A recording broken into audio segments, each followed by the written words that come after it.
Firman Tuhan secara sinodal. Kita buka kitab Injil Yohanes pasal 19 ayat 16b sampai pada ayatnya yang ke-30.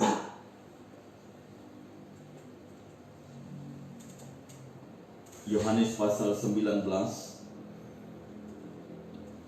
ayat 16b sampai pada ayatnya yang ke-30.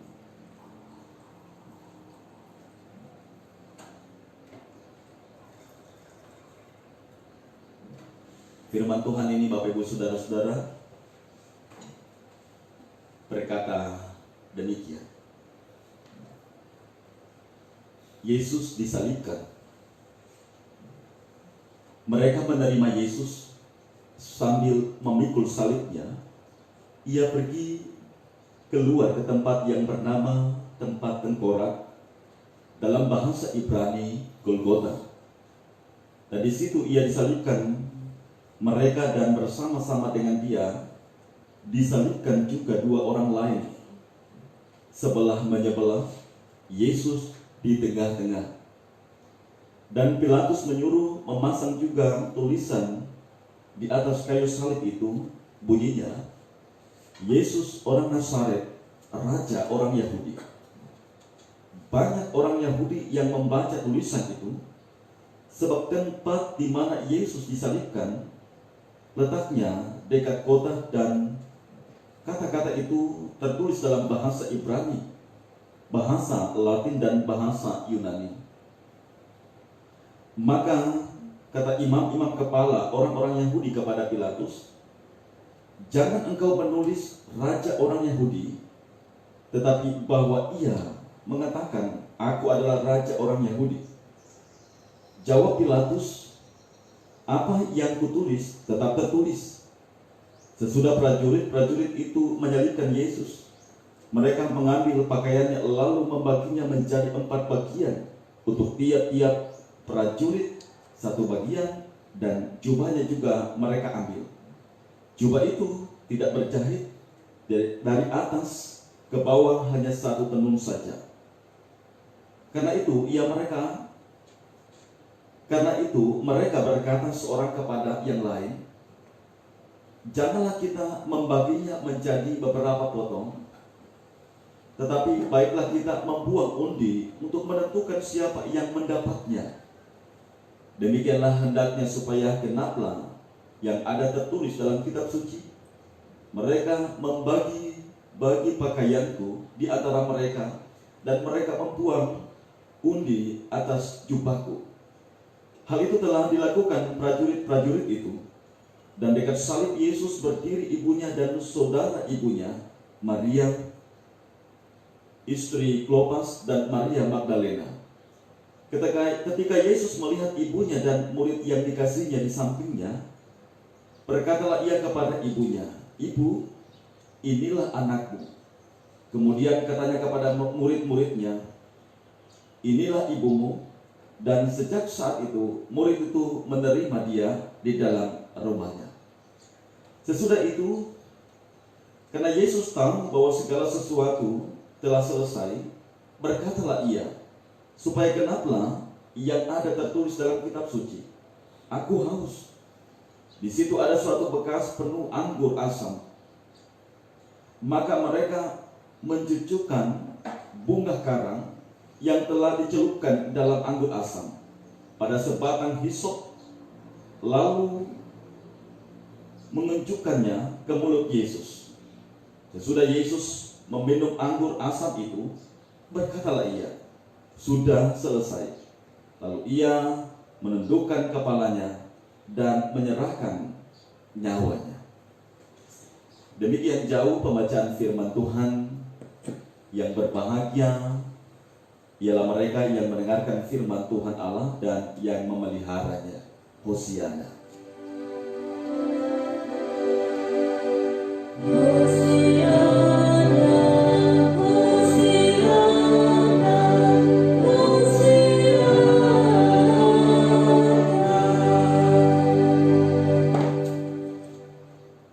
Bapak Ibu jemaat Tuhan yang kekasih, salam sejahtera bagi kita sekalian. Hari ini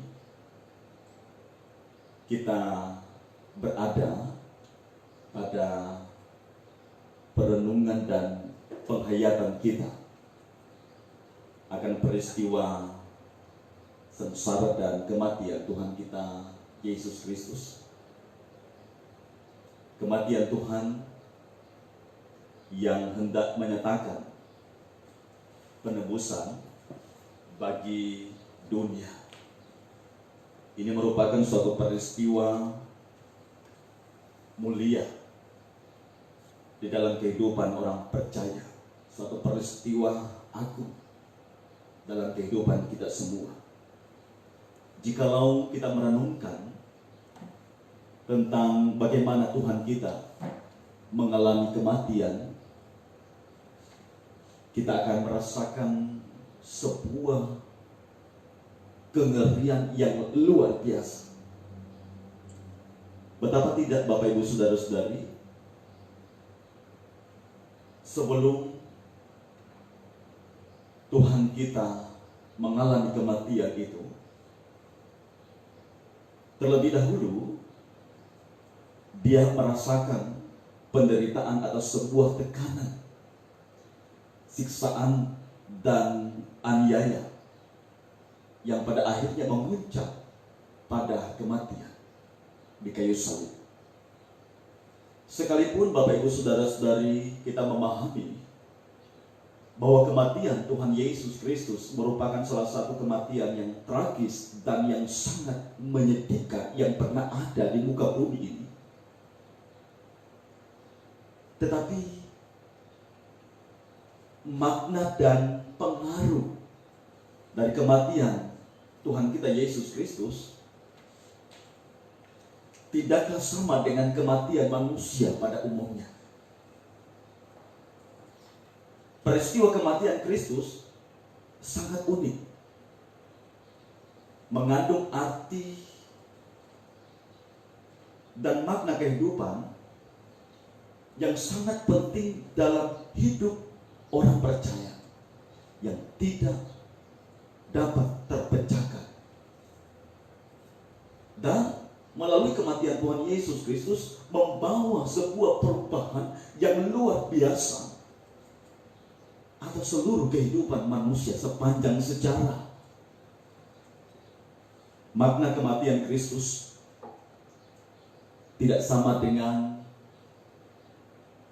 kematian manusia pada umumnya. Tidak sama dengan kematian para tokoh-tokoh sejarah, para nabi, para rasul-rasul, atau orang-orang kenamaan yang ada di muka bumi ini. Mengapa? Sebab kematian Kristus di atas kayu salib membawa sebuah perubahan yang radikal terhadap arah perjalanan sejarah umat manusia.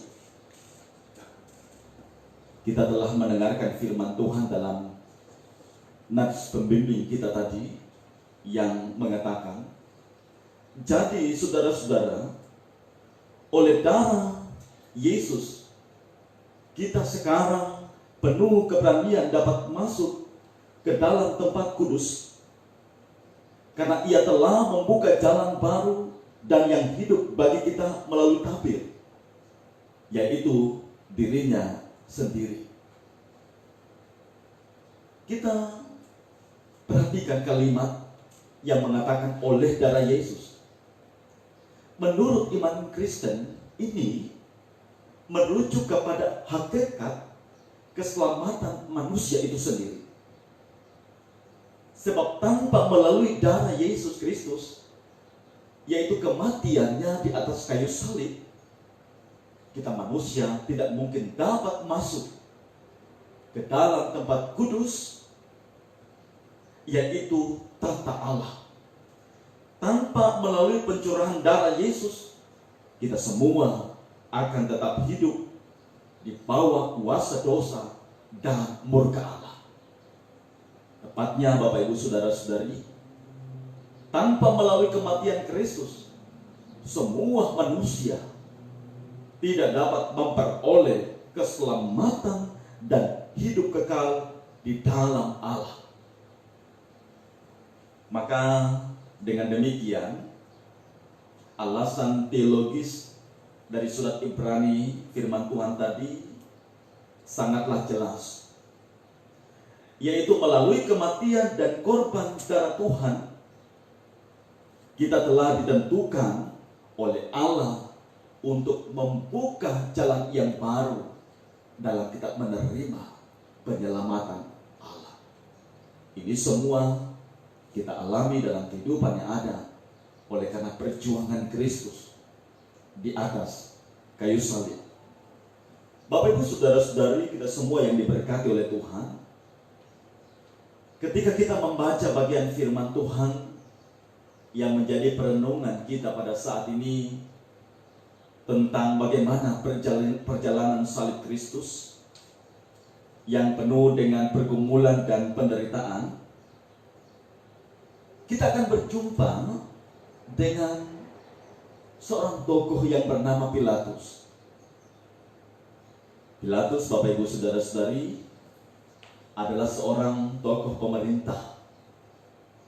Dia adalah seorang gubernur kelima dari provinsi Yudea, Kekaisaran Romawi. Dan dialah yang mewakili pemerintah Romawi yang ada di Yerusalem untuk mengadili perkara Yesus. Hal yang sulit baginya ketika dia mau menjatuhkan vonis bersalah terhadap Yesus yang sekalipun dia tidak menemukan unsur kesalahan di dalamnya. Ia tunduk pada keinginan massa untuk menyalibkan Yesus. Dalam posisi kemanusiaan seperti ini, tidakkah kita menganggap diri sebagai yang salah dalam menentukan suatu kesalahan terhadap seorang yang tidak bersalah? Pontius Pilatus tentunya sangat bergumul dengan fakta yang saling bertolak belakang, yakni antara kebenaran dan kepentingan. Pontius Pilatus memang tahu apa itu kebenaran dan ia berusaha untuk menegakkan kebenaran itu. Tetapi ketika kepentingan mencari taruhannya, entah itu jabatan, kekuasaan, kehormatan, bahkan nama baik, maka kebenaran pun dikaburkan. Pilatus sangat memahami bahwa tuduhan terhadap Yesus itu tidak benar. Segala sesuatu yang didakwakan kepada Yesus itu tidak mendasar. Tetapi ketika orang banyak mengatakan, jika engkau membebaskan dia, maka engkau bukan sahabat Kaisar, tetapi musuh Kaisar. Apa yang terjadi pada diri Pontius Pilatus? Ini adalah perbandingan terbalik dari apa yang terjadi pada diri Tuhan Yesus. Dan Pontius Pilatus menunjukkan karakter kita yang sesungguhnya, Bapak Ibu saudara-saudari. Kita lebih cenderung mengedepankan kesenangan kita dibandingkan dengan fakta kebenaran. Kita lebih suka mempertahankan posisi nyaman kita. Kita lebih suka mempertahankan kedudukan kita, kekuasaan kita, kehormatan kita, bahkan harga diri kita, dibandingkan kita menjunjung tinggi nilai-nilai kebenaran itu sendiri. Pontius Pilatus, Bapak Ibu saudara-saudari, begitu lihai berkelit ketika ia sendiri tidak menemukan satupun kesalahan yang mengharuskan Yesus dihukum mati. Namun demi kedudukan, demi kehormatannya, maka ia mencuci tangannya dan berkata, aku tidak bertanggung jawab atas darah orang ini. Bapak Ibu saudara-saudari, kita semua yang diberkati oleh Tuhan Yesus Kristus, kita yang tengah berada dalam penghayatan iman peristiwa Jumat Agung, kenyataan inilah yang dilihat Tuhan, sehingga Tuhan menarik sebuah kesimpulan bahwa tidaklah mungkin manusia dapat menyelamatkan dirinya dari murka Allah. Karena itu Yesus harus merelakan dirinya, tubuhnya tercabik-cabik, darahnya menetes ke bumi.